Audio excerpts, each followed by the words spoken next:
देखिएगा, दरूद पाक के बाद हम पढ़ते हैं जी दुआ। दुआ के अल्फाज क्या हैं? दुआ मुख्तलिफ आप पढ़ सकते हैं, जो आमतौर पे पढ़ी जाती है। रब्बि जअलनी मुक़ीमस्सलाति व मिन ज़ुर्रिय्यती।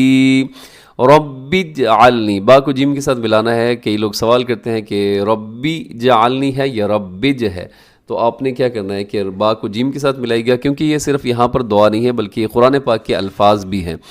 रब्बिज अलनी, इसे रब्बिज अलनी नहीं पढ़ना बल्कि रब्बिज अलनी मुकीमस्सलाती। मुकीमा काफ मोटा पड़ा जाएगा, सलात में सौद मोटा पड़ा जाएगा। मुकीमस्सलाती व मिन ज़ुर्रिय्यती। ज़ुर्रिय्यती, इसको मजबूती के साथ आपने पढ़ना है, थोड़ा सा लंबा भी कीजिएगा क्योंकि आखिर में या है। व मिन ज़ुर्रिय्यती।